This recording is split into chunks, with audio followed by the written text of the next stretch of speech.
At my birthday dinner, my mom whispered to my brother, "Go and change the locks at her apartment." My 29th birthday was supposed to be small. Fairy lights above the espresso machine, my favorite playlist low, and the smell of cinnamon donuts. When my mother and brother walked through the cafe doors smiling too wide and hugging too long, a cold part of me catalogued every move. Their applause felt staged. Halfway through the tiramisu, my mom leaned toward my brother and whispered words I could hear like a knife. Change the locks to her house. Plant hard drugs. Then call the police. My milk steamed over. My fork stopped.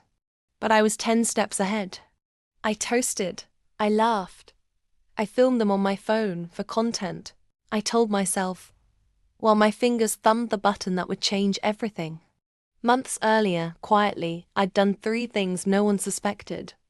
I transferred the deed to my house into a trust under the name of a local women's shelter.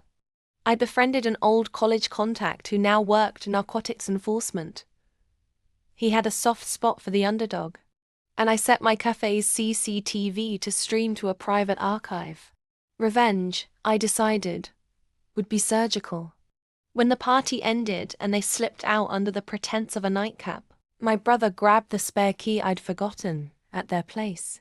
He grinned like a man about to collect a prize. They drove to my house, confident, whispering about how easy it would be to ruin me and keep the property. They walked in, and the dark found what they expected. A small cloth-wrapped package hidden under a floorboard. My brother, hands trembling with triumph, unwrapped it and poured its contents onto the table. The worst moment of his life was the way his triumph looked when the sirens came. My friend from narcotics walked in with 2 officers and a photographer.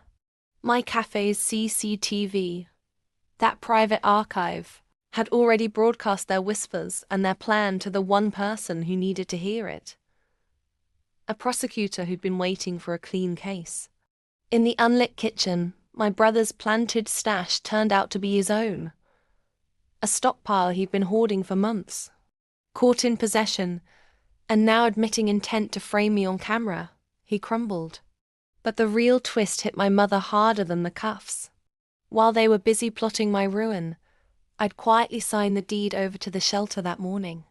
The house wasn't mine to lose anymore.